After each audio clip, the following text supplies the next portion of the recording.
Thank you very much for joining us this afternoon. My name is Mark Carusi. I'm with the Booth Alumni Club here in Tampa. Our speaker today is Marty Gilbert from the NorthShore Executive Networking Group. And this is actually a follow-up to a session organized by the Booth Club in Chicago back in September. Many of the questions that you've put into the registration process will be answered in Marty's presentation, but we have left some time at the end of the session, probably 15 minutes or so, to ask any questions. Given that it's a pretty big size for this particular meeting, send any questions to the Q&A, and I'll try to summarize and prioritize and address those and address as many as possible during the Q&A. As always, thanks to Alumni Relations for administering the call, as well as to Mike here in Tampa, who keeps me out of trouble. Special thanks, though, go to Susie, Caroline, Tosin, and Brian from the New York City, Chicago, DC, and Miami clubs. You know, we've gotten together for a number of events, and I appreciate their support in coordinating and promoting this event. So let me turn it over to Marty, and we'll take it from there. Okay, thanks, Mark, and thanks for organizing this. It was great to see all the different locations coming together on this particular topic. Let me just give you a quick briefing on my background and why I'm doing this. The NorthShore Executive Networking Group is an organization I started about 11 years ago. I've been through a few job searches myself and was in one at that point in time. I pulled together 5 other people like myself that either were in the mid or latter stages of their career, had enjoyed great careers, and for whatever reason, we were all looking. What started out with a group of 6 today is over 7,600 members. It's all been organic growth. It's been people coming to meetings and enjoying not just the interaction, but the events that I put on and telling them 2 or 3 other people.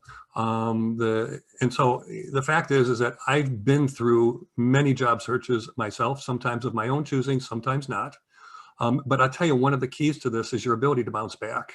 And be able to create opportunity for yourself, because even in COVID-19, in my organization, I've got 10 people every week landing new jobs.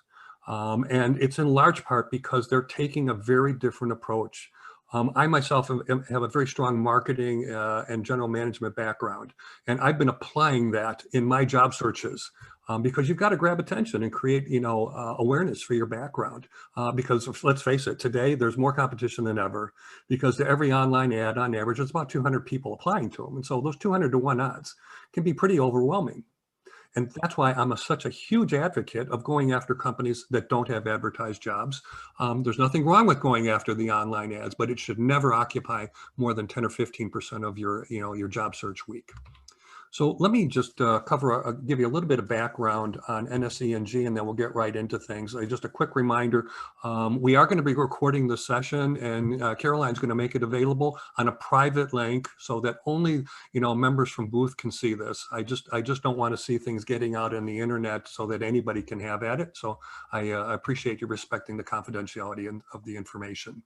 The NorthShore Executive Networking Group, we've got bi-weekly events. So every 2 weeks, there's something going on. It's either, and everything is online now. I already was doing webinars, but I took all my 3-hour workshops, I moved them all online. All of our networking meetings, moved them online. I also do a lot of coaching. I'll talk a little bit about that at the end. And talent recruitment, because there's so much great talent within NSCNG. I've probably helped about 20 or 30 Booth graduates to find their next job just in the Chicago area alone. And obviously there's a big presence here in Chicago. We are the fastest and largest growing organization that's in job search, certainly in the Midwest. I haven't seen a bigger one yet in the country, but more importantly, we've got 10 members landing new jobs every week, and the group is very diverse. We've got people from all different job disciplines and all different, industries, and that's important. You don't want to hang around with just people like you. Because when you get a lot of marketing people together, a lot of salespeople, a lot of finance people, people aren't as sharing because they view one another as competition for that job that they want to go after. So one of the great values of this organization, it is just so diversified. One thing I do want to mention up front, the membership to the group is free. It costs you nothing. There are no hidden costs here on the front end, okay? So I urge you all, this is our website. Go to the website, click on that here button and join, okay? All you have to do is give your name and email address, and what you immediately are gonna get are 2 free webinars from me. One of those actually is one that I did some time ago on this very topic, but you're gonna get another one that's 90 minutes long on the coronavirus, and it's a Q&A session of me answering all kinds of questions relative to job search. Our events are all online. We've got a lot of very strong speakers. I don't do all the speaking myself. I bring in a lot of folks that are TEDx speakers. There's a tremendous amount of information sharing, but most importantly, you can get introductions, warm introductions into target companies that you can't get into on your own. And that's where your network and always broadening it is so important to the job search. And the fact is that with all these ongoing events, there's always ongoing opportunities for you to share with people, and particularly through our LinkedIn group, there's a lot of great information sharing and exchange of ideas. Here's just 3 upcoming events. We've got 2 between now and the year end. On Wednesday, December 16th, I'm going to be conducting a 3-hour workshop on my trademarked "What the Hell" approach to job search. Now, this is a very interesting approach because I just got a trademark from the US Patent Department for the "What the Hell" approach to job search. And what it's really founded on is, what the hell do you have to lose by doing things that other job seekers aren't? This is all about creating individuality and creating awareness and packaging your material so that you attract the attention you feel you deserve. And too many people spend all their time going after that online ad. They hit send and they hope for the best. And I got to tell you, the odds are not great. But if you're willing to do things that are a little bit more unorthodox, but more importantly, that are marketing driven, you'll get a lot more attraction, you get a lot more interviews, and you get a lot more activity. On Monday, the 21st, we're going to be conducting our year-end holiday party. You're all welcome to join us. It's free, and I'm going to, make some, a brief presentation on the front end about my view of the state of the job market and what people are doing well and what they aren't doing so well. And then I'm going to take everybody who comes to the session and break them up into small breakout groups using Zoom, where you're going to have an opportunity to meet anywhere from 8 to 10 people. And then on Monday, the 6th of January, we'll kick off the new year with a great speaker, a comedian by the name of Steve Hughes, and he's going to talk about making great and lasting impressions during both interviews and networking. Because making yourself memorable, and we'll talk a little bit about this, is so important to the job search because there is there are so many people going after it. So here's a couple quick truths that I want to share with you, and you really need to, to come to grips with this. There are a lot of people that think that a job search is an HR activity, and I can tell you it absolutely is not, unless you're going after an HR job. But it's all about marketing. I mean, I tell people time and time again, it's 95% marketing, and I'll cover that in a second, and a little bit of salesmanship that comes into into play during interviews. But you've got to create the awareness. You've got to position yourself and package yourself, because you have to treat yourself like a new product rollout. You are a new product launch. And what do we do when we launch new products? Well, first, we decide what's the value of our product, who's the audience we're going after, and how do we get to them, right? And this is you now, all right? This is all about you.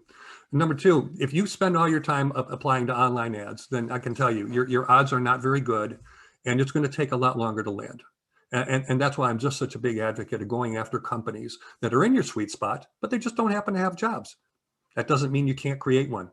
And I've done this multiple times for myself. Number 3, prioritizing your time. Time management is such a big part of the job search. And so you've got to get really smart with it. And don't let certain things occupy your time. And it's real easy when you get on LinkedIn to go down rabbit holes and just get lost. And you're generations away from where you started and you can't remember where you started. So don't fall into that trap. But number 4 is an interesting one, and anybody in sales will really appreciate this. So much of the job search is like sales prospecting. It's all about gaining mind share, right? When you're in sales, you may have an indirect distribution channel, a dealer network, value-added resellers, you may have retailers, and you want them to carry your product, right? You got to do the same thing in the job search. You got to get the word out because you want people to think of you if and when an opportunity should arise. You got to create that visibility. And one thing I can absolutely assure you of is that there's a good chance that your next job is going to come from somebody you did not know before you started your job search. And please do not get disappointed if your closest friends, your family members, and your relatives are of absolutely no value to you in your job search. It happens all the time. They know you in a very different light. They don't really see you professionally, they see you personally. And oftentimes they don't want to help for fear that they might make a mistake. And so trust me, always broadening, expanding your network is the key, a very key piece of landing your next job, because it's going to come likely from somebody that you did not know or meet before you started this activity. And it ties in with number 6. I tell people you're not really looking for a job. You're looking for relationships, because it's those relationships that will lead to that job. And if you're not outwardly focused, then you're going to be confining yourself to a much smaller circle of people. Number 7, likability and memorability. They really go very much hand in hand, but they are so critical. On the front end, we'll talk a little bit about branding. The memorability is so important because you've got to make people, somehow you've got to create a moniker for yourself so that people remember what you stand for, what you're all about. And that's where you make it real easy for them to remember you, right? But likability comes into play so much in the interview process, particularly if you're one of 2 or 3 finalists. Because let's face it, when the company gets down to the final 2 or 3 people, they know all of you can do the job. The question is, who do we like the most? Because chemistry becomes a huge player here, and you've got to be able to do things that make you more likable than other candidates. And there are a lot of ways in which to do this in an interview, particularly when you do your homework on LinkedIn and you look a little bit more into their background, or you start talking to people in your network who know this person. You find out some personal issues that you can somehow integrate into an interview that can make you a very favored candidate in very short order. Number 8. I know that we've got a wide range of ages of folks that are in this call right now. And for those of you that are over the age of 45, 50, there's a good chance that you may be competing against folks that could be anywhere from 10 to 20 years younger than you for the same job that you're going after. And that's why I tell folks that are much more advanced in their careers, the middle market firms are the place to be. The Fortune 500s, Fortune 1000s may not be all that interested in some of you, okay? And this is not across the board, but the middle market firms historically have not been able to touch into a lot of that great talent, and they're doing very well, many of them. And so don't get caught up on brand names and household, companies. Get caught up on the substance of the job. And there are just so many more mid-market companies, and it gives you an opportunity to be a much bigger fish in a smaller pond, potentially get equity in a company, and really, make a name for yourself. Number 9, speed is so important in the job search, and if you snooze, you can lose. So you got to be fast. You got to be fast to respond to things. You have to be fast to follow up with people that haven't responded to you, because oftentimes, when talent recruitment is getting all these resumes in, maybe at 100 they cut it off. You might be number 101. You might be by far the best candidate, but you may never get any airtime unbeknownst to you. And number 10, really, I'm such a big proponent of doing things that other people aren't, and that's what the hell approach is, and what I'll be covering during that 3-hour session in a few weeks. Here are some reasons why a lot of people fail. They have no marketing plan. You got to have a marketing plan, right? You're the product, you're the rollout, and there's got to be something behind what you're doing, why you're doing it, when you're doing it, and who you're doing it to. A lot of people don't spend enough time writing that value proposition summary that sits at the top of their resume. It sits in the about section of their LinkedIn profile. And in 90 words or less, it's got to really get to the point, very edgy. It's got to describe your distinct competencies, so that anybody who reads that, and by the way, it's the hottest spot in a resume. It gets the most read time. And just so you know, the average resume gets about 6 to 10 seconds, but a lot more of it's being read up in that top section. And so you got to grab their attention right away.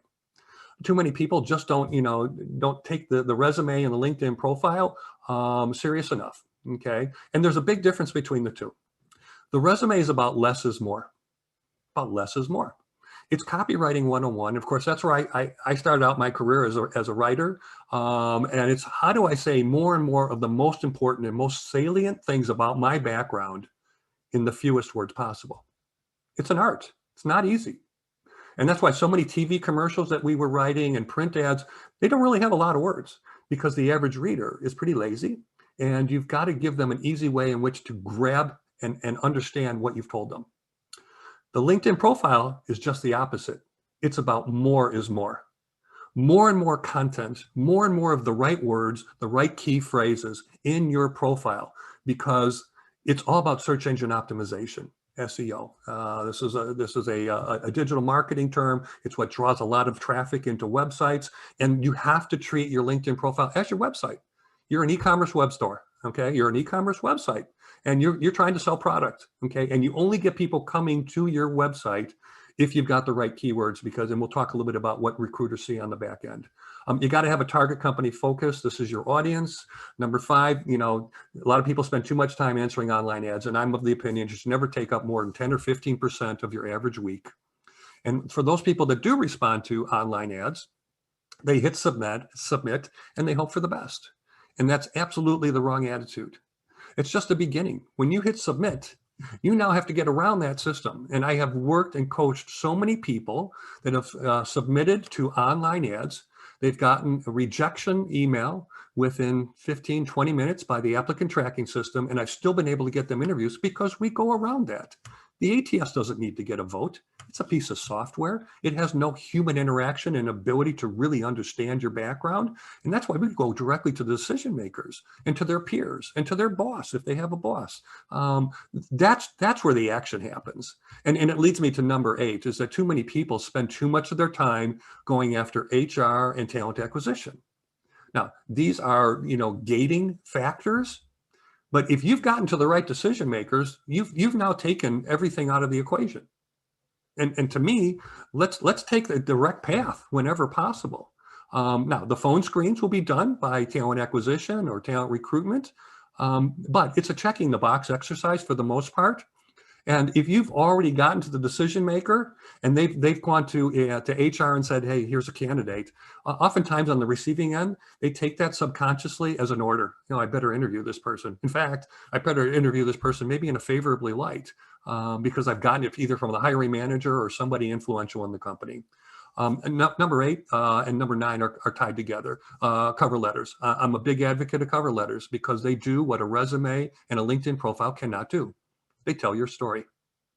A profile and a resume just have too much content in them. There's a lot of information. There's a lot to read, right? It could be 2 or 3 pages of a resume. You know how long a LinkedIn profile can get. But what a cover letter does, it connects the dots between your background, your achievements, and the key requirements of that job description, or your background and achievements, and key things that you think are of interest to that company who, by the way, doesn't have a job. You're trying to attract their attention because nobody else is doing it. A cover letter is so effective at doing that. And when I say a cover letter, I mean an email.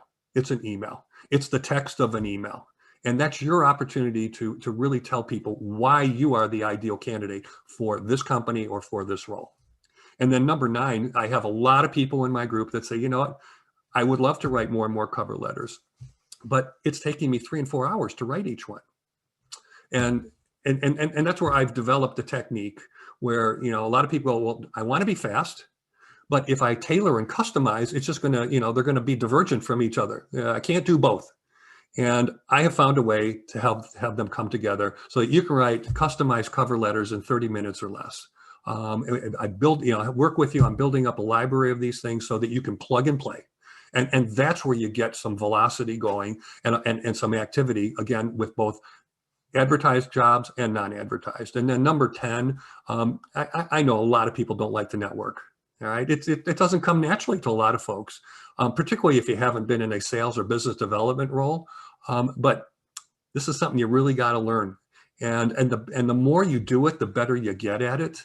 But it's all about being outwardly focused and very much more extroverted.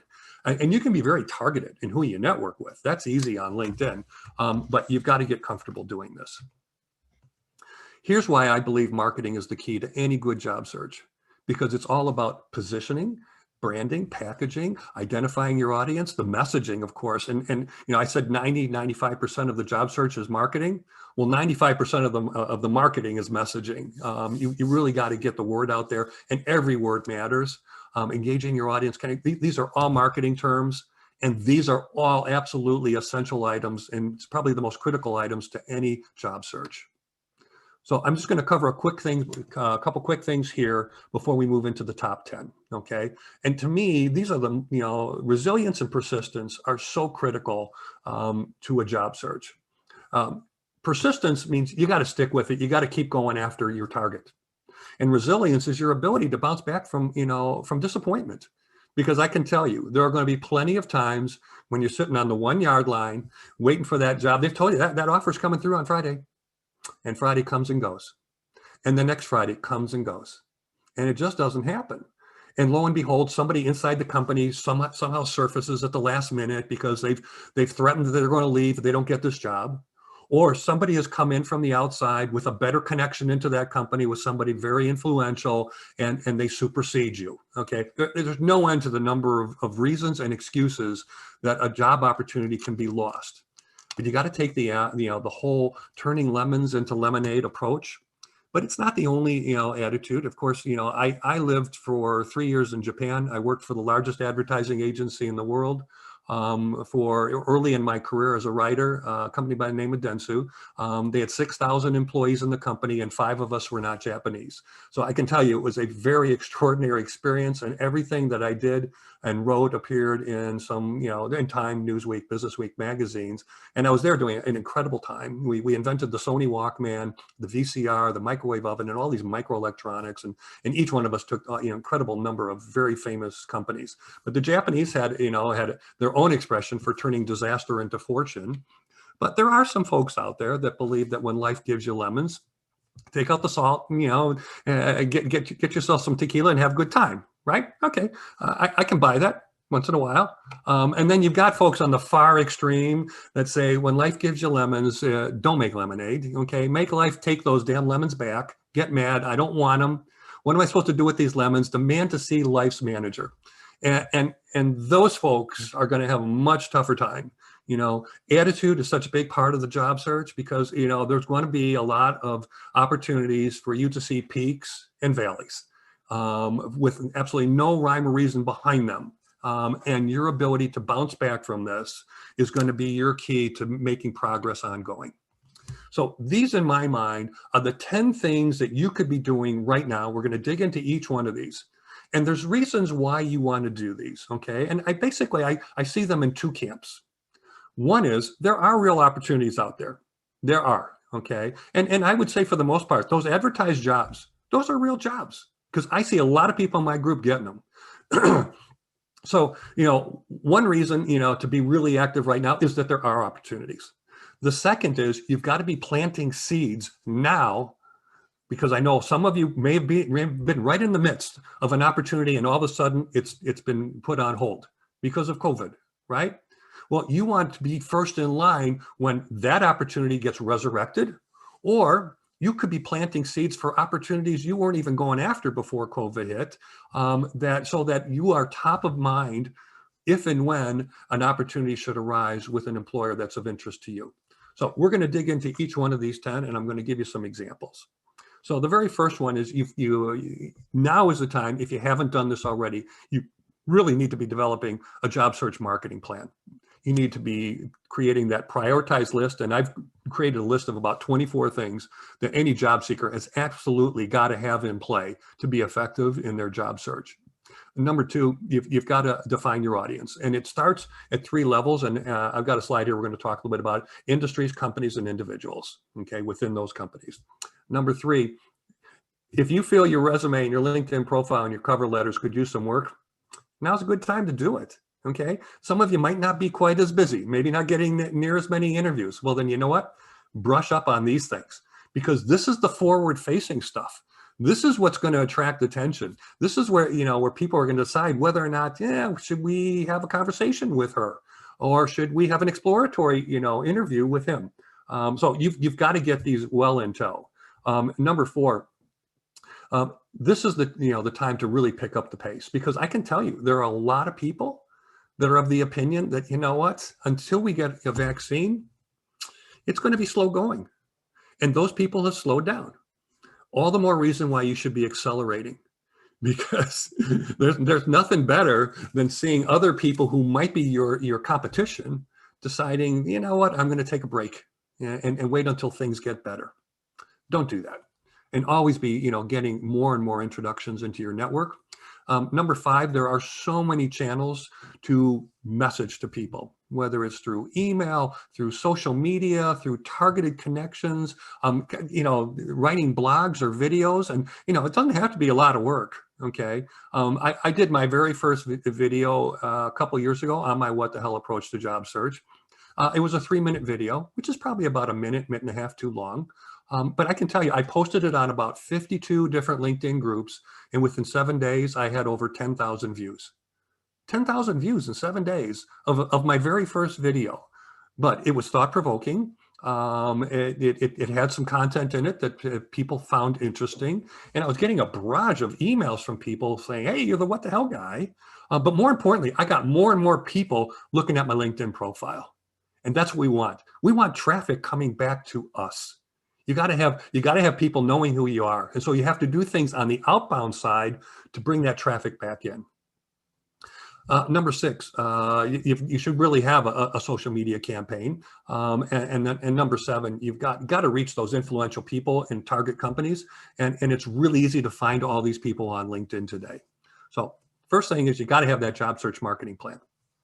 Second one, now is a great time to evaluate your branding and your value proposition. And they go hand in hand, okay? Think of the branding statement is what sits at the top of your resume, okay? It's not summary.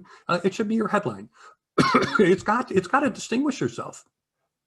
It's really got to answer the simple question, why you? What do you stand for? I'm sitting here, I've got 200 resumes. Why should I take such a strong interest in you?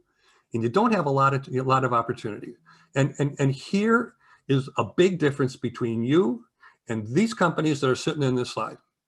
Because every one of these companies have the advantage of being able to put commercials out there all the time, right? They've got huge budgets, they've invested in their advertising. And hey, if you don't catch it the first time around, you'll catch it the second, third, fifth, 10th time, because we are barraged with these commercials. Okay, or we're seeing them online, we're seeing them in print, we're seeing them everywhere. But you don't have that luxury. In fact, in many cases, you get only one look. One look, that resume, or maybe it's a look into your LinkedIn profile. So you don't have multiple opportunities. So that first look had better be impressive. And that's why I say branding, which sits at the top, is absolutely critical. So these are just some examples of what could be branding statements for different people in different career areas. Driving proactive, profitable revenue growth. That would be great potentially for people in finance, people in sales, product management stage gate expert. This is for anybody who's rolling out new products and has that, particular process in place to help ensure greater success for the new products you roll out. Process improvement that leads to profit improvement. Half geek, half marketing, 100% social media. I love it. Very simple, but easy to understand and memorable. Translating translating tech speak into sellable language. And that's a big challenge for a lot of marketing people. And then for a salesperson, wanting to get into a smaller mid-sized business, bringing big company deals into smaller businesses. In the end, these are the things that you've got to think about to make yourself memorable, because you want to get people talking about you, and you want to get people to be able to go, she's the person who did this, or that headline sticks with them. It's no different than traditional advertising. So number 3, you've got to identify your target audience, okay? And it starts at its 3 levels. Who are the industries? Who are the companies within those industries? And who are the target people within every one of those companies? And we'll take a quick exercise here. Now, early in my career, I worked for Motorola. I was there on 2 different stints. I was with them the first time for 15 years, left them to go run a sports data company that we eventually sold to Fox TV, and then I went back to Motorola for 3. So I'm deeply involved in the wireless and IT space and software. So I just went through this exercise at that point in time in my career when I was very heavy on wireless. And the fact is that wireless is a very big category, and you can break it down into sub segments. Right? There's peripheral industries that have a bunch of different product categories under them. There's manufacturers, there's service providers like AT&T and Verizon and Sprint and others. And there's companies that make accessory products. There's probably more. But you have to first identify what are all these industries. And I know many of you may come from many different industries because maybe you worked for a period of time in healthcare, maybe financial services, maybe manufacturing. You want to go through this for every one of them and then blow them out. All right. So as an example, I took the handheld devices and I said, okay, maybe I can identify 4 companies. Maybe I can identify 14. Within every one of those companies, you decide who is the audience you're trying to reach. All right. So in this particular case, maybe this is somebody who is applying for a director of sales, maybe a director of marketing. And so if you were going after a director of marketing role, of course, you want to get the attention of the VP of marketing or the chief marketing officer, but you're not limited to that because you want to get multiple people talking about you because you never know if you put all your eggs in only one basket, which a lot of people tend to do, and it tends to be the HR basket, then you have eliminated the possibility of increasing your odds of getting your resume into the hands of the right person. And if the right person is the VP of marketing, then why not send it to the VP of sales, the VP of operations, maybe the CFO, depending on the size of the company, you might even go higher. And again, if you're going after manager job, maybe you go after the director level and VP level. You don't have to go as high. Okay. But you ultimately control that and you decide that, and you can find all these people on LinkedIn.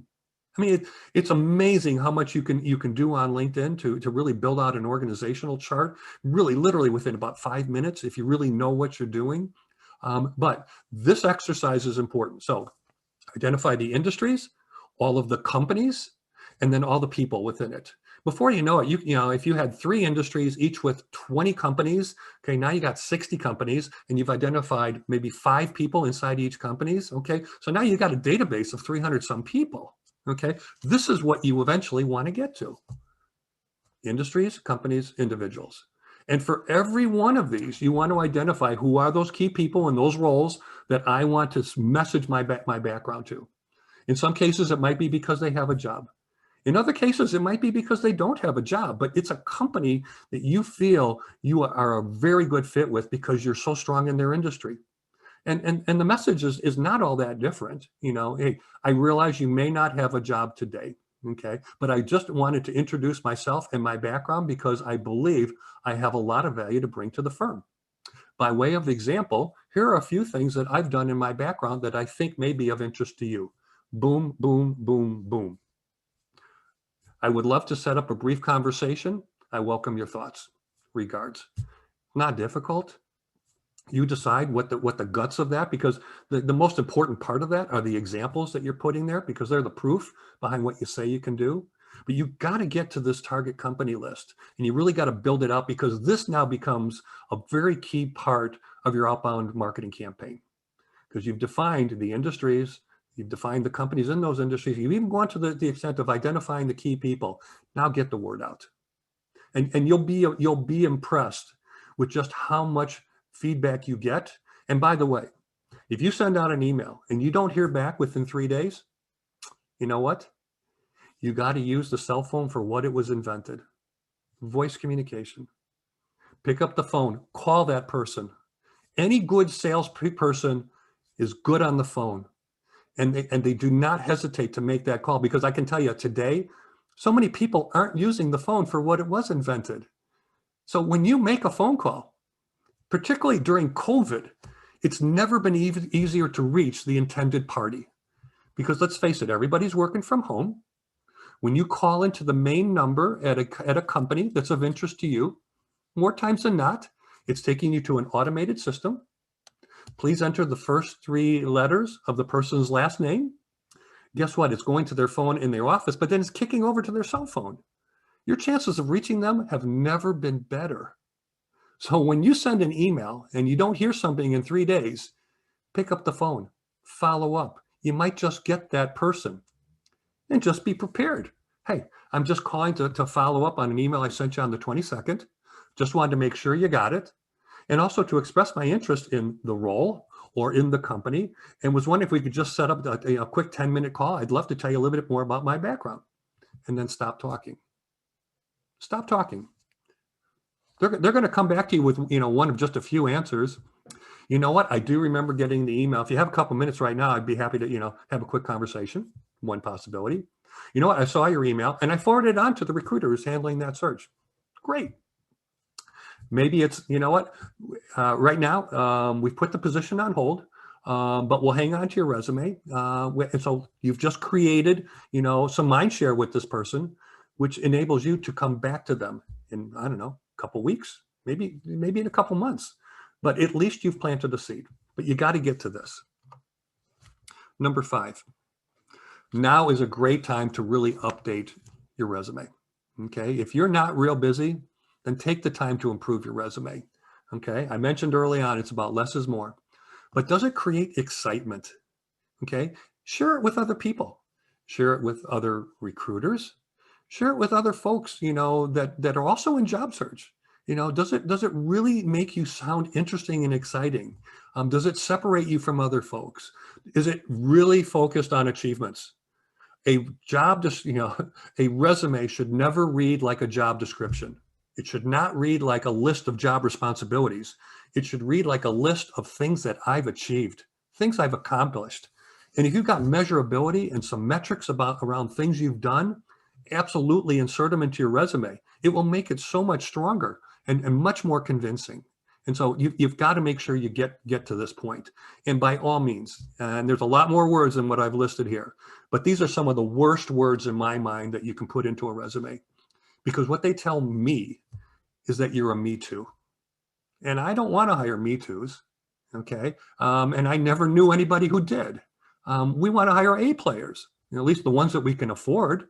But when you say I'm a results-driven, person who's passionate about healthcare, extremely motivated, and self-sufficient, it's like you're at a loss for words. You're not distinguishing yourself. Like I said early on, every word counts, and you've got to be able to create some separation between you and other people. And words like this just won't cut it. Number 6. Now is also a great time to optimize your resume. Your profile on LinkedIn, because if you have not done it from a search engine optimization standpoint, you're probably not getting the traffic you deserve. Okay. And anybody who's active in their job search should be getting a minimum of 5 profile views a day, 35 a week. Okay. If you're not getting that, and you can see how many you're getting over a 90-day period, okay, and you can see how you're doing week to week. And if you're not getting that, then you're not doing the outbound things to bring people into your site. But notice what both of these individuals that I've coached have done with their LinkedIn headlines. You don't see their title at all. It's all about key phrases, keywords, because that's what's driving the traffic to their profiles. I'm happy to say they both have landed jobs. In fact, Andrew landed a job as a president of a food and beverage company here in the Chicago area. But also look at what they've done with their banners. Okay, the banner is the most visible part of a LinkedIn profile. It's like a billboard on a highway. And when you're using that standard LinkedIn billboard, it's like driving down the highway and it's a blank sheet of white. It's telling the reader nothing. You can pick up all kinds of great clip art on Google Images, iStock Photo, Getty Images. The Google Images one, of course, are all free. And of course, you can build your own. I've always built my own by creating PowerPoint slide and saving it as a JPEG.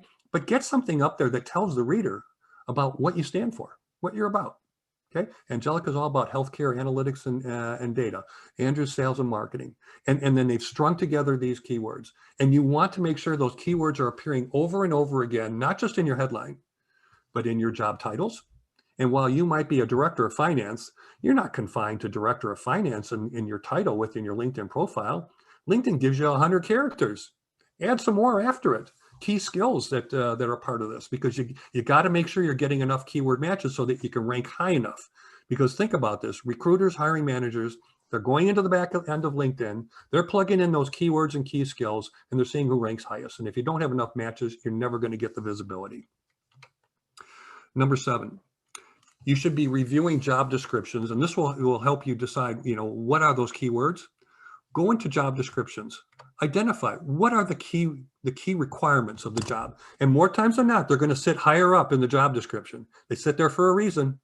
the person who wrote them want you to see them. It's not the stuff that sits down in the qualifications section. That stuff's not near as important. It's the key things that are the responsibilities, and then you can synthesize it down to what are the most important ones. And those are the kinds of words that you eventually want to get up into your headline and sprinkle throughout your LinkedIn profile. So it's an easy exercise. Get yourself 3 or 4 job descriptions that are aligned with your background, the kinds of jobs you want. See what kinds of words repeat themselves time and time again. Chances are those are the ones that should be highlighted throughout your profile and your resume. Now's a great time also to get more and more LinkedIn endorsements for your skills and to get more recommendations. And a lot of people don't think that the skills and endorsements section at the bottom of your LinkedIn profile is that important. I can tell you it is. It's a hotspot. And I will just tell you by way of example that when you are one of a final 2 or 3 candidates, let's say there's 2 candidates, and one of them is sitting on 5 and 6 and 7, endorsements for the 6 or 7 most important skills. And the other candidate's sitting there on 60 and 70 endorsements for the 6 or 7 most important skills. Guess who potentially psychologically has an advantage? That person with a lot more endorsements, because the individual who's looking at this might go, with that many endorsements, they must be a much stronger skilled individual in these areas. And these areas we've decided are absolutely critical to this job. So you don't want to fall prey to that. And it's just so easy to get endorsements. When you join NSE&G, you've got 7,600 people that are happy to endorse you. They don't need to know you. Okay, I can tell you, nobody is going in there looking and seeing, hey, does Marty Gilbert really know this person? No, they just want to know what the number is. And you want to get those numbers over 50. So you get to some level of, of volume. But you can go to any member of my group and you send them a LinkedIn invitation. You say, look, I too am a member of NSE&G. I'd really appreciate it if you would endorse me for the following 3 skills, and I'd be happy to return the favor. Everybody wins. Now, when it comes to recommendations, I suggest to people, you try to get about 6, okay? 2 from people that you've worked for, 2 from people that have worked for you, and 2 that were peers of yours. And if you haven't managed people, that's okay. Try to get 2 from the other categories. But if nothing else, you're going to get some great content on people who are going to have some great things to say to you. But here's the important thing when you ask for a recommendation. Don't ask them to write it. Offer to write it for them. 2 great things come out of that. One is you're going to get exactly the wording you want because you're writing it. And secondarily, you're going to get it done on time because you're doing it and it's important to you. It's never the most important thing on anybody's desk when you ask them to write a recommendation. And a lot of people find it somewhat difficult. So you know what? Offer to write it for them. Most people will take you up on that offer. And now within 1 week, you're going to get 5 great recommendations in the exact way you want them written. Number 9, you got to make follow-up phone call. And I mentioned this earlier. People are tethered to their desks. They're tethered to their inboxes. Your chances are never better because there aren't near as many gatekeepers today as there used to be. And the fact is that when you make a phone call, it shows you really want it. It shows that you're proactive, that you take the initiative. Well, those are 2 great characteristics, right? I always wanted to hire people that were very proactive and that were willing to, to do things that they were a little bit more proactive and in an effort to get either attention for our products, our services, or for them. It will separate you from others. So please don't hesitate to pick up the phone and use it for really what it was invented. And then the last one, interviews. Now, so many interviews today, are being done via Zoom, and it's great. It's great because one of the toughest things, quite honestly, is a phone interview. Phone interviews are hard because you don't get that tactile feedback. You don't know what the person on the other end is really thinking or what they're doing. You don't know how engaged they are. You can't see them, right? but you've got to be really prepared. And one of the great things about Zoom is that you're getting that feedback constantly. I mean, I love it because you can, of course, from a networking standpoint, you can network with so many more people and not have to go out to Starbucks or Panera Bread or places where you have to meet with them and drive there, and all that's done with. You can have a great Zoom, meeting literally in 15 minutes. But what's really important to an effective job interview, whether it's over the phone, Zoom, or in person, you got to turn it into a conversation. When you are conversational in an interview, you come across so much more confident. And the way you come across more confident is being really prepared. And it's all about storytelling. Okay? The interview is a performance. I can't put it any other way. It's a performance. And it's really important because you're being evaluated on your performance and your ability to convince and communicate. And in effect, the interviewer is looking at you and going, in many cases, for the person who doesn't perform well, you know what? I'm not real comfortable putting that person up in front of my peers and my boss. So not the right candidate for me. But when you do well, it goes a long way. So you got to be prepared. What are the 7 or 8 most important requirements of that job? And then have at least one story alongside each one. Have it on a piece of paper in front of you, so that when you've got that Zoom call or you've got that phone screen, if you forget the story, you glance down, you see a couple keywords that remind you of the story, and you're off and running. But this is why sports announcers have to be so strong with color commentary. And the company I ran by the name of Stats Incorporated, that was one of our specialties. We provide all the data and analytics to John Madden on Monday Night Game of the Week, and Tim McCarver and folks for baseball. But we provide them with those color commentary statistics so that they could sound really intelligent on TV. And we all got really engaged by them. It's no different in an interview. You got to engage that audience, and the stories are what's going to sell, and the stories are what's going to make you more interesting and more likable. So I'm just going to cover a couple real quick things, and we'll open up to questions, Mark. A couple other quick actions you ought to do. Okay, one is take advantage of the NSENG free membership. The first thing you're going to get are access to 2 recordings. You can then get our weekly newsletter, and you're going to get the ability to interact with over 7,600 people. Join our LinkedIn group. There's a lot of banter. There are a lot of jobs being posted up there, and an opportunity to, in a very safe environment, ask questions and get very unsolicited and candid responses from people. And by all means, link in with me.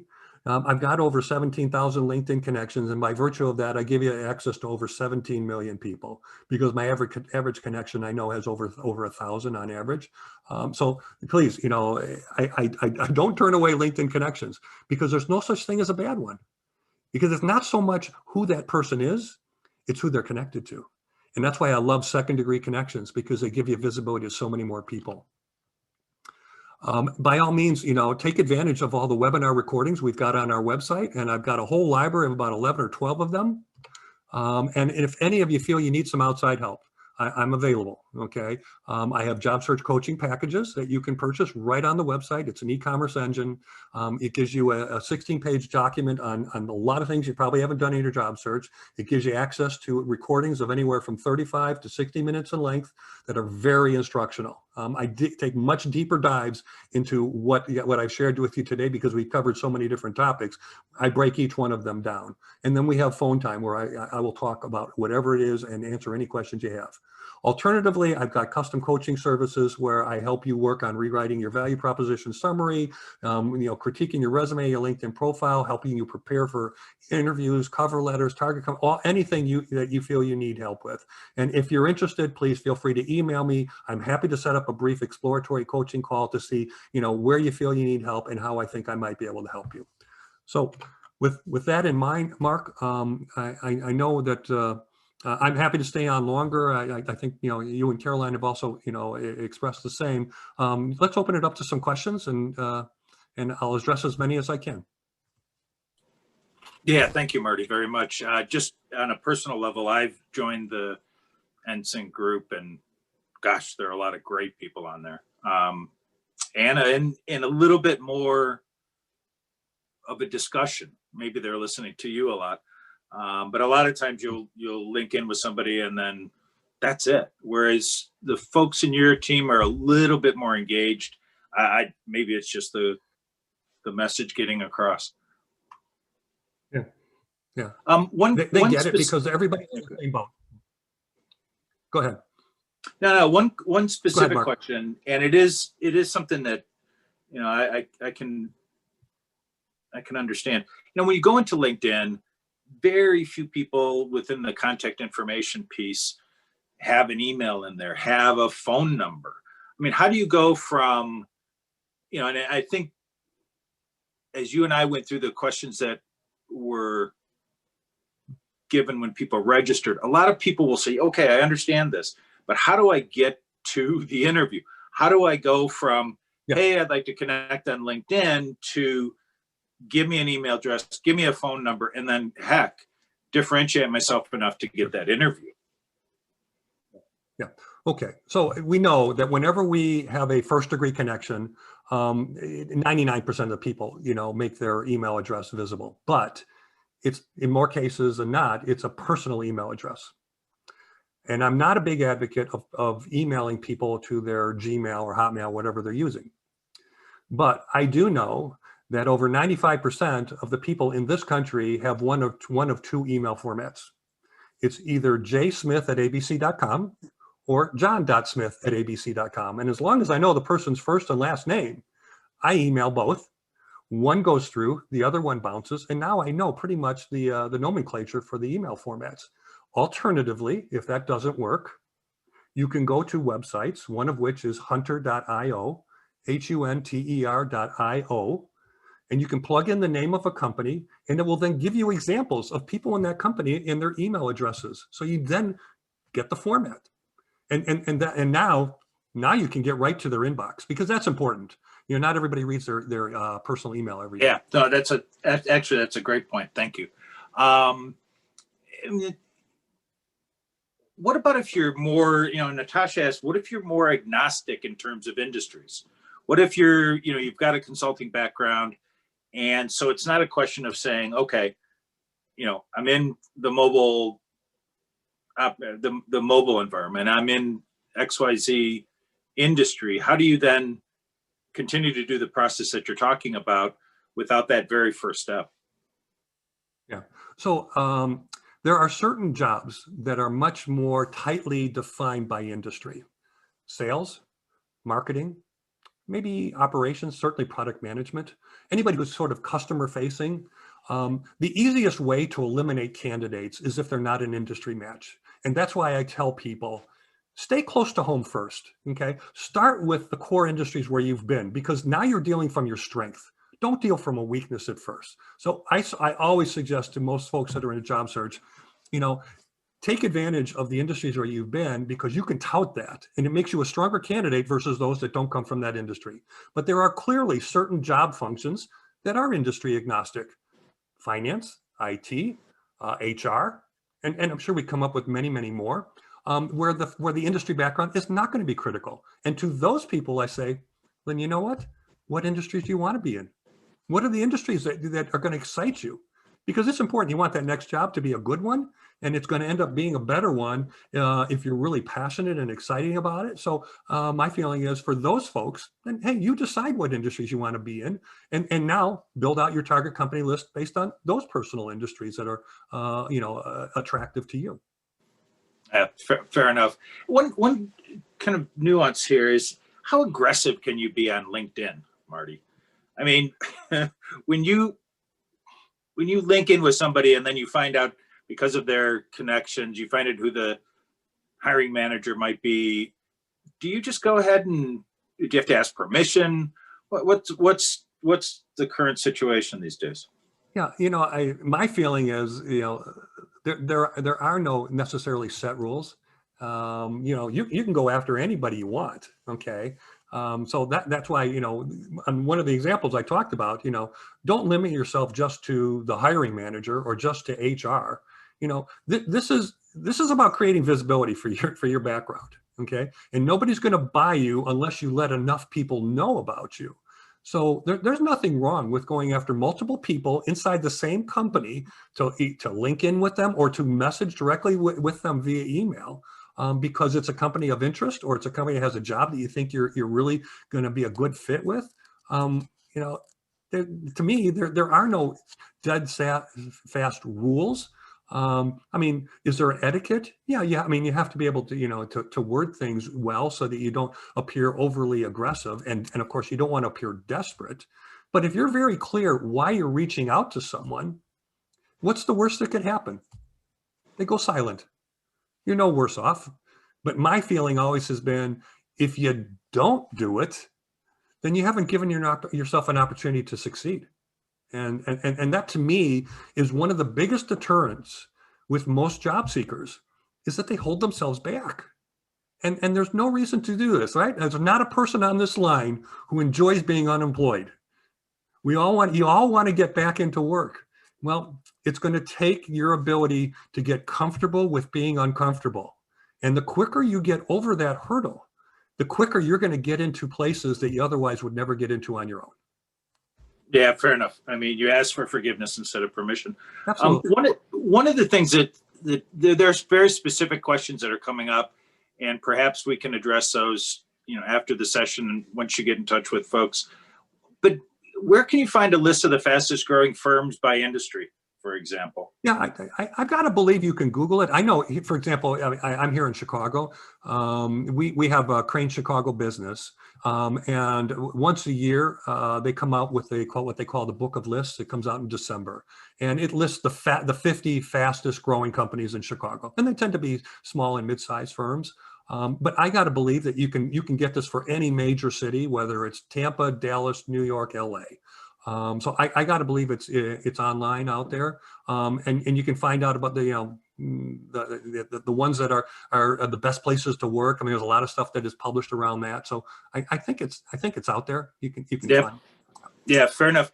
Well, one thing that has also really been a focus of some of the registration questions is pivoting industries and entering these new industries. And one of the things that also came up was you know, in your presentation, you say, hey, it's great. We've got a Zoom meeting for an interview. How much better than having a phone call? Well, quite frankly, and now I'm just speaking personally at this point, I hate that. I would much prefer to get an interview, go in person, sit across the table from somebody, and not have to worry, oh my gosh, is my camera right? You know, well, how do I guess it's just one of those things where I look at it, it's actually the opposite. Yeah. And I think a lot of people are a little bit more uncomfortable that all of our networking now is remote, instead of the ability to stand there, shake somebody's hand, and make that connection.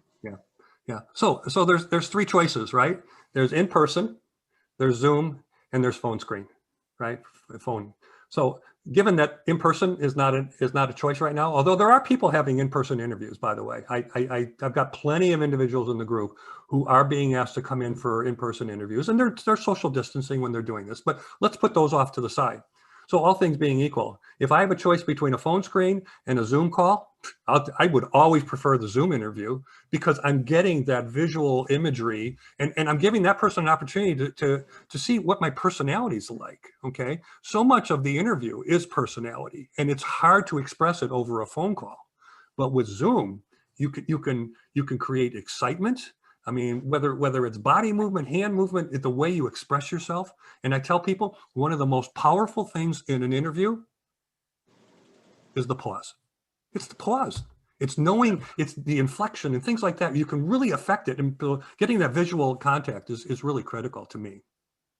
Yeah, fair enough. Well, one other thing, what do you see? And Craig again makes a good point here.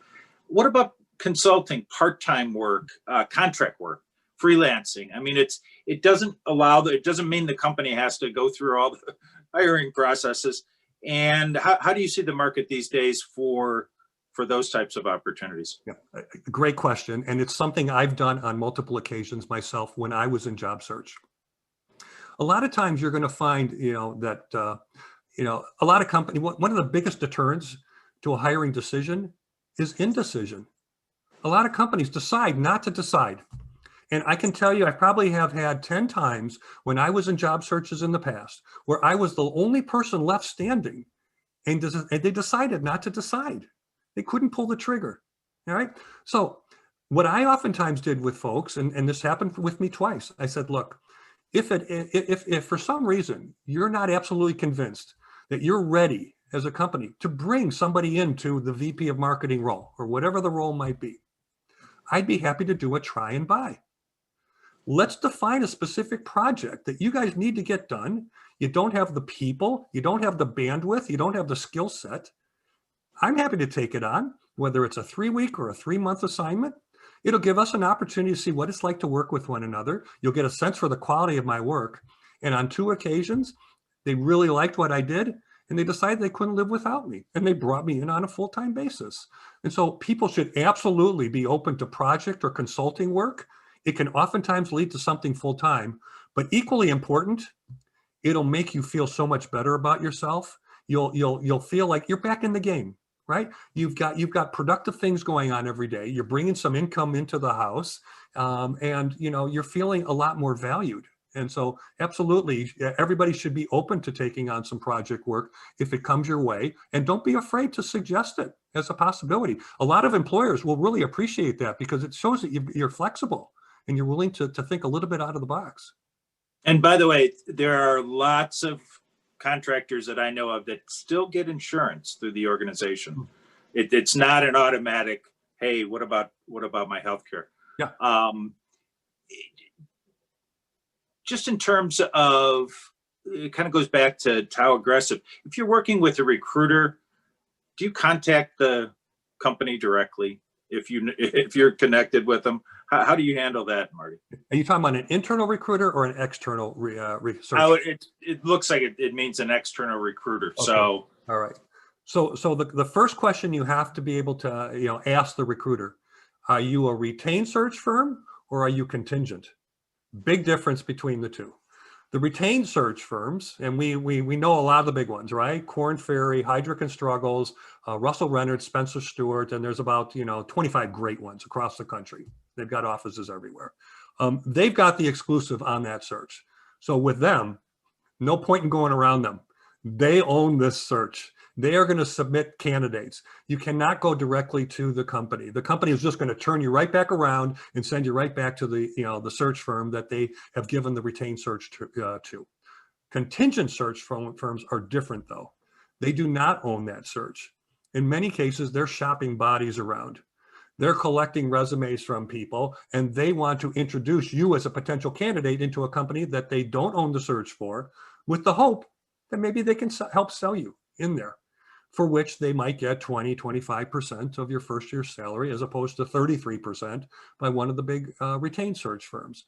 So it's important to ask the question between the two. And if you end up working with a contingent search firms or any of them, make sure you tell them, under no circumstance are you to forward my resume onto any potential employers without my express written consent.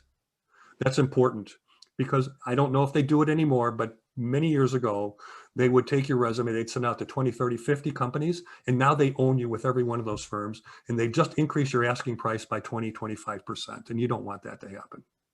Yeah, fair enough. We're getting close, but one question that keeps coming up is gaps within a career. How do you explain them? And just as important these days, I mean, there's an age bias. There always has been. There probably always will be. But how do you address, are there any tips to address that specifically? And you mentioned the mid-sized firms, and I understand that. Is there anything else that folks should be looking at to say, hey, I'm pivoting in my career. I've had a 2-year gap, or I've lost my job and it's been a year. Or quite frankly, I'm 60 years young, and to your point, why wouldn't you hire 2 20-year-olds that'll do the same job? Yeah. So let's address the age discrimination question first, okay? And the issue there is you've got to sell yourself on value, right? So and there's a lot of folks that are in their 50s competing against folks that are in their 30s, right? It's happening every day. There could be a 15, 20-year gap between these two candidates.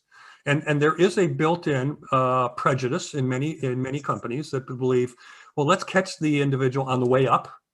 They've got more energy. They're younger. You know, they're really into technology as opposed to the person who is sitting here at 57 years old.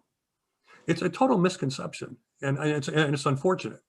But you, as that older potential candidate, have got to sell on your ability to hit the ground running, because let's face it, you've done a lot more than this other person. You've experienced so much more with people, with growing businesses, whatever your job function is. One of the things that's really costly to companies is the onboarding process. The hiring, how long it takes to find good candidates, and then how long it takes for them to become productive. And one big advantage that a more experienced candidate has is that they can be productive far earlier than potentially a much younger candidate, because they've been through so much more. And so you really have to sell on that and your experience. And that's why I say the storytelling is so important, because it's the proof behind what you say you can do. And you can say, I've been there, I've done it. Hey, here's an example. I can do it for you guys too. That younger candidate in many cases may not have those stories, may not have those experiences that are really sellable, you know. And the fact is that there are many people that are later in their careers that it's not about chasing the money anymore, right? Their kids may be out of college, in which case they just got to pick a number, a $30,000 to $50,000, you know, bonus, because they don't have to pay the tuition and all that expense, right? Many of us have been through this. And so for them, they go, you know what? I don't need to make as much. It's not as important to me. I want the stability. You know, I want a place that I can call home for the next 5 years before I decide to retire. Yeah. Yeah, fair enough. I think we're running up to our limit in terms of time. One thing that I'd like to mention is we will capture the Q&As and any of the chat that we haven't answered. And as Marty was nice enough to say, I mean, feel free to reach out to him directly, connect with him. And because there were a couple of very specific things, Marty, that I think you could probably help with. But like I say, we're pretty much at a point where we have to close this thing out. Okay, no problem, no problem. And you know, hey, Mark and Susie and Caroline and Nicole and everybody who was involved in orchestrating this thing and getting people, you know, to participate, I really appreciate it. You know, I've been fortunate to do a lot of things with the University of Chicago over the last several months, and it's a great group. I've got a lot of them inside NSENG. And I just want all of you to feel very encouraged. Okay, there are a lot of good things going on out there, and there are a lot of things in your job search that you personally can control. You can, and you've got to stay positive, and most importantly, you've got to think about getting the word out on you. All right, keep thinking about yourself as if you're a new product, you know, that's being designed, and you want to sell it. The only way people are going to buy is if you make them aware of what you bring.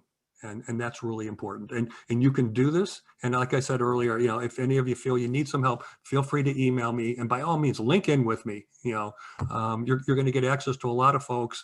And at the same time, you know, take advantage of the free NSENG membership. I think you get a lot of value. Yeah, join that LinkedIn group, guys. I mean, I mentioned it before, but it is fantastic. I get contact every day from folks within the group. So I do appreciate that opportunity. Great. Well, thank you, Marty. It's been a pleasure. I hope everybody has enjoyed. And like I say, we'll capture the Q&As. Marty and I will go through and make sure that if there's something we need to get back to specifically, we will do that. Great. All right. Thank you. Okay. Thank you.